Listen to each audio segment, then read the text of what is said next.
Oh, wow. Oh my gosh, I got bit by another one immediately. Wait, he's on. That's immediate. There's a school back in there. Oh, this guy's ripping drag. Can we flip him? Ho-ho! Let's go.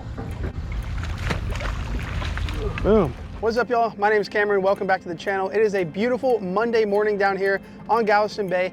Zero wind, a nice crisp 45 degrees, and flounder season is back open. We got 3 people with us on the boat today, so the goal is to hopefully put a 3-man limit on the boat. They've been catching them like crazy, and I think we can make it happen. But I do want to give a special thank you to the sponsor of today's video, which is High Sea. So High Sea is a company that makes awesome footwear just like these right here. These are their deck boots, and I've actually partnered with them in the past about a year ago, and they sent me over a different pair of these deck boots, and I fell in love with them. So when they hit me back up to sponsor another video, you know I had to do it because these things are awesome. I'll show y'all more of them later, show you some of the cool features of them. But for right now, let's head over to the fishing grounds. We got about a 20-minute run, and let's see if we can catch something.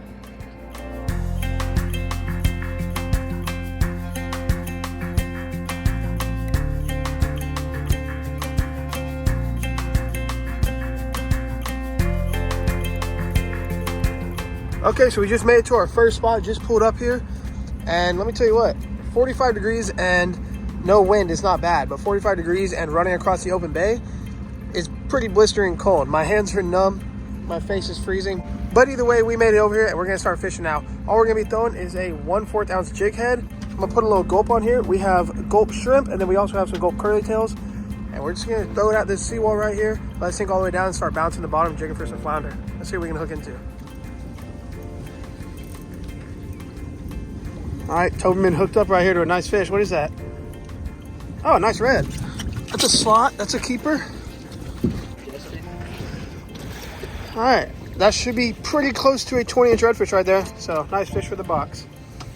All right, y'all, well, off camera, I just caught my first keeper fish. I missed a couple bites earlier, but we just moved spots because the flounder fishing is terribly slow. We're actually at dead slack tide right now. There's zero wind, zero water movement, and nothing's biting except for this little sheep's head right here. So we're gonna get a release on him, and then hopefully this tide will flip around here in the next 30 minutes or an hour or so, and the redfish will start biting, and maybe the flounder as well. But let's see what else we can get into.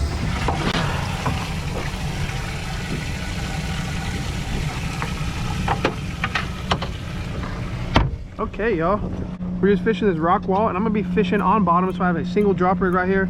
I have some 20-pound fluorocarbon leader, just a little hook, and then going down from there, we have our little 1 ounce weight on bottom. Taking our live shrimp, hooking it through the head. As easy as that. They're just gonna toss this out closer to the rocks, let it sink all the way down to the bottom. There's a lot of rocks on bottom here, so lots of snags. So once you cast out, you just gotta let it sit. If you try to reel it in or bounce it, you're gonna get snagged. So gotta let it sit until we get a bite. Hopefully we'll get one pretty soon here. Trying to catch redfish, sheep's head, drum, trout, any of that.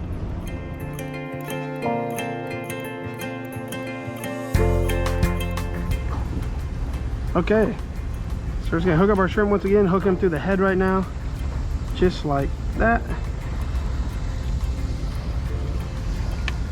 And then we're casting them at these poles in front of us, trying to get our bait as close to the structure as we can without snagging it.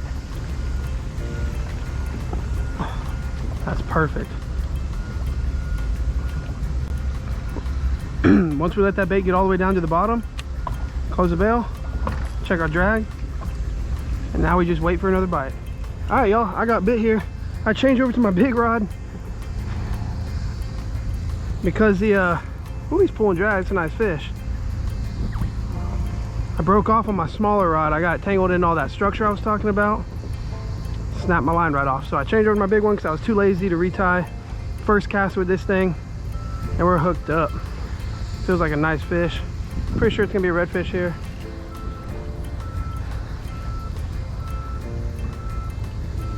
Let's see. Whichever side it goes to. Oh, nice red there. Nice red. Let's go. Man, that is a fat guy. That's gonna be an upper slot red for sure.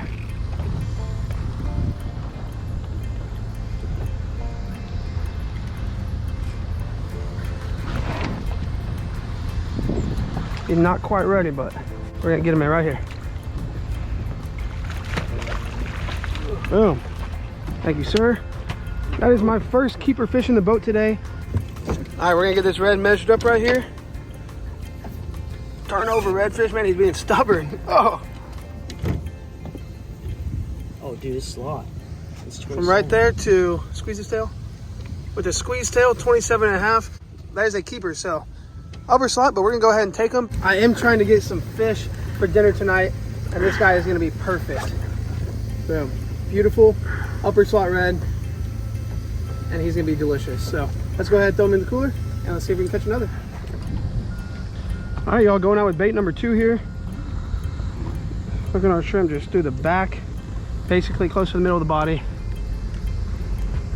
And we're just gonna sling this guy up in that structure. Hopefully it won't take too long. Oop. There we go, we're on bottom. Oh, wow. Oh my gosh, I got bit by another one immediately. Wait, he's on. Look at that, y'all. Cast it out to hook him one up. That's immediate. There's a school back in there. Oh, this guy's ripping drag. What? We got another one, y'all. Like, as soon as it hit the bottom, he got bit. Y'all check that out. Look at the bend in that rod. Hopefully that'll be another keeper to take home. Either way though, it's always fun fighting these big old redfish. That's a perfect keeper. Can we flip them? Oh, that's a good 22, 23 inch redfish. And another perfect one to put in the box. Hey, let's unhook them, throw them in the cooler, try again. Okay, we're 2 redfish in right now. One more, and I've got that word that starts with an L that we're not gonna say unless it happens. But let's see, another shrimp. Hooking them up. Boom. Let's drop this guy down. Everyone's over here trying to take my spot now.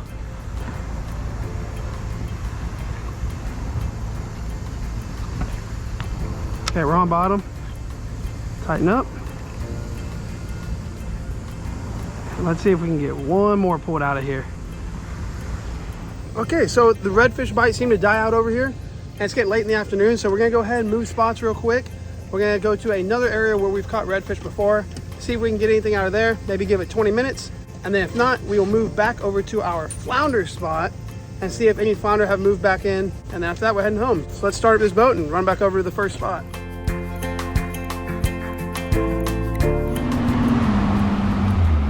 All right, we made it. Not even gonna drop the trolling motor. It's so calm, so glass. We're just gonna slow the boat down and make a cast real quick. See if we can pull a fish out.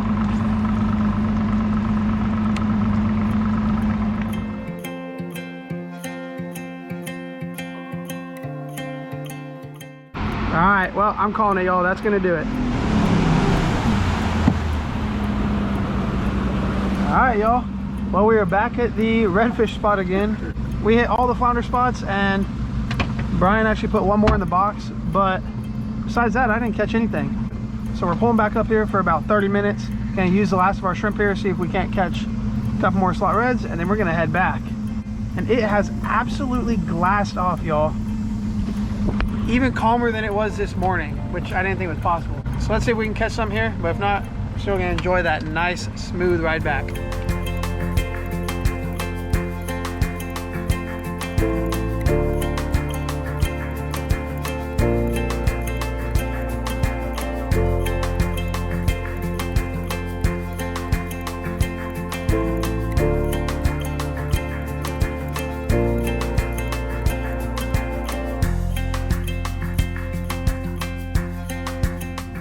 Y'all, we had to stop and just enjoy this. Look at this. Completely slick, calm in the middle of Galveston Bay, right off of the Texas City dike right there. I don't think it gets any better than that.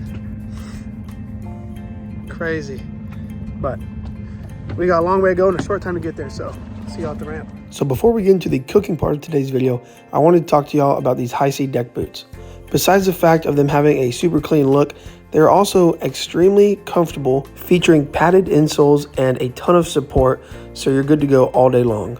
as well as 100% waterproof, which is perfect for these winter months that we're in right now. Whenever you're out on the boat, you get a little bit of water in the bottom, just like you're seeing right now, and your feet will usually get wet. Well, with these boots, they stay nice and dry and warm. I cannot say enough good things about these deck boots, y'all. They have really become a necessity for me whenever I'm out fishing. So make sure to check out High Sea. I will have everything linked in the description down below.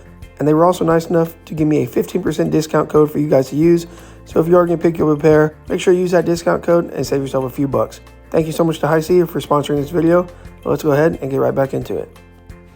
All right, y'all. Well, we are out here at the fillet table. It is the next afternoon. And as you can see, we have some nice fish in front of us. I did, in fact, catch 2 keeper redfish, the big one right here on the end, as well as this nice 22 or 23 inch right here, I believe it was. And then, while I did not catch any flounder, the other 2 dudes on the boat, they did catch a 1-man limit. So 5 flounder, the smallest one being about 15.5, and the biggest one I think was right at 18. So nothing crazy huge, but still a good day out there on the water. And I'm lucky enough that one of the guys on the boat, he went ahead and donated his 2 flounder to me because he knows how much I love eating flounder. With that being said, I am not going to be showing y'all how to clean these fish right now because I have a ton of videos showing how to clean redfish, and this is going to be a redfish catch and cook. If you want to see how to clean them, I will have a video linked in the description down below. You can head over there and check out exactly how to process your fish. But right now, we're going to go ahead and clean these guys up, and I'll see you in the kitchen just like. We got our redfish filleted up right here. 2 beautiful fillets, and we're going to go ahead and season them up, and we're just doing it real simple, guys. We're just going to take some olive oil, drizzle it over the top of both of them, just like that. We also have some potatoes that we're gonna be eating along with them, so olive oil on those. And this is just a 1-pan recipe.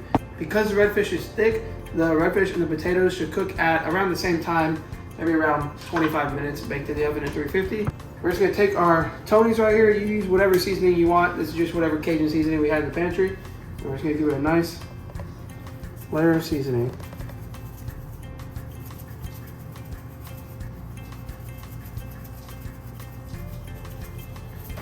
That looks about good to me. Next thing we're gonna do is take our potatoes and we're gonna season them up. So we got some garlic salt. We love garlic over here, so any garlic, anything is always good. So we got garlic salt as well as garlic pepper. Ooh, quite a bit came out there, but that's all right. Toss that. We can mix them around in the bowl, maybe a little bit more oil. Maybe a little bit more oil on the fish as well. Just like that. And then all we do, make room for our potatoes over here. Spread them out. All right. And our oven is up to temperature, so we're just gonna take this, throw it in the oven. We have it at 350 degrees. Anywhere from 350 to 400 is fine. Toss that in there. Set our timer for, we'll start at 20 minutes.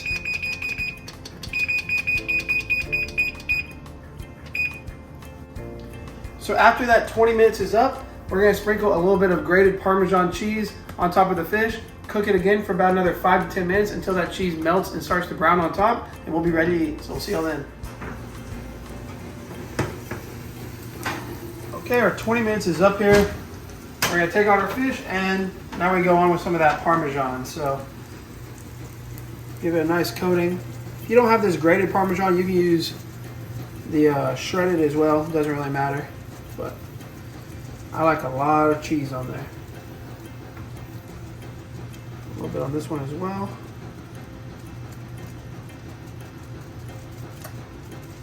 There we go. Now we're just gonna put it back in the oven, probably about 5 to 10 minutes or until that browns.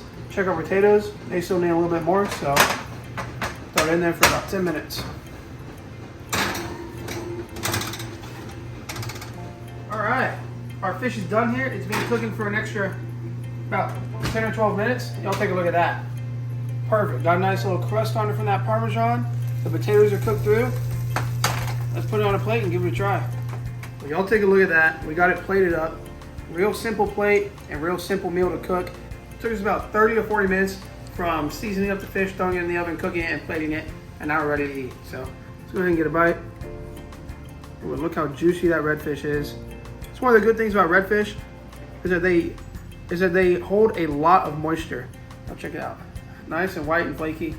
Still steaming hot, probably gonna burn my mouth off, but that's all right. Let's give it a bite. Cheers. That's super good, y'all. I definitely recommend trying this out. I'm gonna go ahead and finish this plate off. It is actually Christmas Eve right now, so we gotta get this cleaned up and get to church, but I wanna say thank you guys so much for watching. Don't forget to hit that like button, leave a comment down below, subscribe if you're not already, and if you're all like always, guys, I thank you so very much. Merry Christmas to all y'all. That's all I got now. Until next time, peace.